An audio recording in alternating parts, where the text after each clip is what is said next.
இந்த பழனி முருகனை மாத்திரம் ஆண்டி வேஷத்துலயும் பாப்பாங்க. ஆனா அது முடிச்சிட்டு ஃபுல்லா சக்கரவர்த்தியா அந்த வேஷத்துலயும் பாக்குறது ரொம்ப அதுதான் அம்சமானது. அது அது அதுக்கு ஒரு தனி ஒரு ஐதீகம் இருக்கு இல்லையா? அது என்னது? அது காலையில அவன் ஆண்டி குளத்துல இருப்பான், சாயந்தரம் ராஜ அலங்காரத்துல இருப்பான்.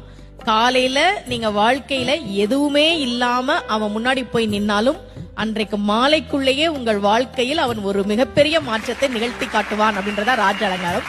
இந்த பழனிய பத்தி சொல்லணும். தமிழ்நாட்டுல முதல்ல ஒரு கோவில்ல தங்கத்தேர் வந்ததுன்னா அது பழனியில தான். அதை உருவாக்கியவர் ஒரு தனி நபர். VVCR முருகேசர் அவர் பேரு. 1947 அவர் மட்டும் ஒரு தங்கத்தேர் பழனிக்கு உருவாக்கி கொடுத்தார். இன்னைக்கும் அந்த தங்கத்தேர் தான் பழனியில இருக்கு. அதன் பிறகுதான் மற்ற கோவிலுக்கு வந்தது. விடுதலை கிடைச்ச கையோட ஒரு தங்கத்தேரையும் வாங்கிட்டாரு போல இருக்கு. ஏன் ஒரு தனிநபர் பழனி கோவிலுக்கு தங்கத்தேர் செஞ்சு கொடுக்கணும்? அவருக்கு ரொம்ப வருஷமா குழந்தை இல்ல. முருகன் கிட்ட, பழனி முருகன் கிட்ட மனமுருகி வேண்டார்.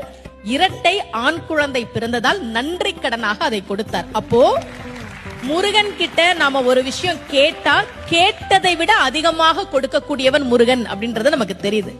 2 கையால நாம அவனை கும்பிட்டா அவனுடைய 12 கரங்களால் நமக்கு அவன் அருளை தரக்கூடியவன். பக்கரை விசித்திரம்